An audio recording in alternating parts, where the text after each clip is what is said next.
talk a little bit about the central authority and how Bitcoin specifically, I guess, has developed as a store of value? What the pressures that led to that happening? Yes, that's a great question. So I would go back and start this conversation with the growing national debt. And this is not a US problem, this is a global problem, but we'll focus on the US for the context of this conversation, where we've seen over time, especially over the last 5 to 10 years, our national debt skyrocket. And this is not a left versus right problem. This is an everyone problem. It is a fact. It is a fact. It is an absolute fact where, as of today, I want to say we're in the high $30 trillion of national debt. And that realistically is only going to continue. So from a mathematical perspective, from a factual perspective, once you get above a certain point where, similar to how if you have a lot of credit card debt, for example, right, where it's difficult to keep on top of the interest that is accruing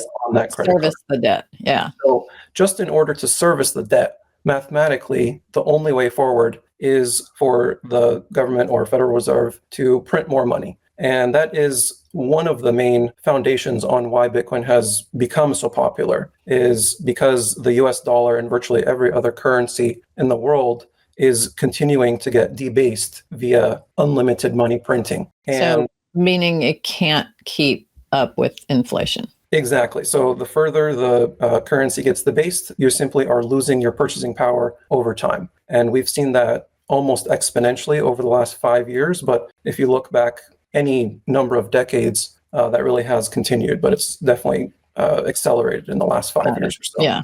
Okay. And if we compare the Bitcoin system versus the US dollar system, for example, with Bitcoin, as I mentioned previously, we have a 21 million supply cap. No matter what happens, there will only be 21 million Bitcoin ever in existence. Versus the US dollar, there is, of course, no supply cap. And it's crazy to think that almost a third of the dollars ever created were created in the last 5 years.